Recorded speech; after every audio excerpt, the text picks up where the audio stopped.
అనంతపురం తాడిపత్రి నుంచి breaking news మనం చూస్తున్నాం. తాడిపత్రిలో ఉద్రిక్త వాతావరణం నెలకొంది. వైసీపీ నేత ఫయాజ్ బాషా ఇంటిపై దాడి జరిగింది. ఇటీవల కొత్త ఇంటిని కట్టుకున్నారు ఫయాజ్ బాషా. ఫయాజ్ ఇల్లు అక్రమ నిర్మాణమని టీడీపీ నేతలు ఆరోపిస్తున్నారు.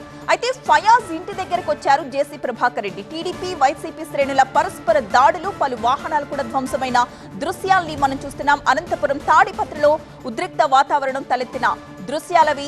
వైసీపీ నేత ఫయాజ్ బాషా ఇంటిపై దాడి జరిగింది. ఇటీవలే ఆయన ఒక కొత్త ఇంటిని నిర్మించుకున్నారు.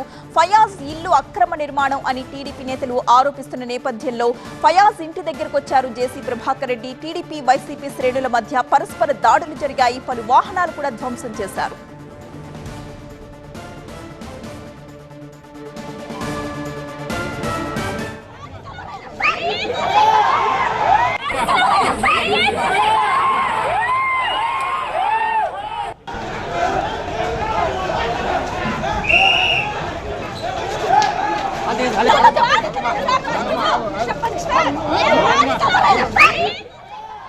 అనంతపురం తాడిపత్రిలో ఉద్రిక్త వాతావరణం చోటు చేసుకోగానే పోలీసులు రంగప్రవేశం చేశారు. ఇరు వర్గాల్ని అక్కడి నుంచి పంపించడానికి వారి ప్రయత్నాలు వారు చేశారు. వైసీపీ నేత ఫయాజ్ బాషా ఇంటి ముందు ఈ ఉద్రిక్త వాతావరణం తలెత్తింది. ఇటీవలే ఆయన కొత్త ఇంటిని నిర్మించుకోవడం జరిగింది. అయితే ఆయన కట్టిన ఇల్లు అక్రమ నిర్మాణం అని టీడీపీ నేతలు ఆరోపించారు. ఫయాజ్ ఇంటి దగ్గరకు వచ్చారు జేసీ ప్రభాకర్ రెడ్డి.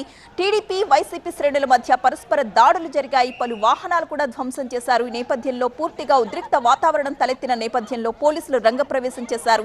ఇరు వర్గాల్ని శాంతింపజేసే ప్రయత్నం చేశారు. అక్కడి నుంచి టీవీ9 ఎక్స్క్లూజివ్ గా ఈ దృశ్యాలు మీకు అందిస్తోంది.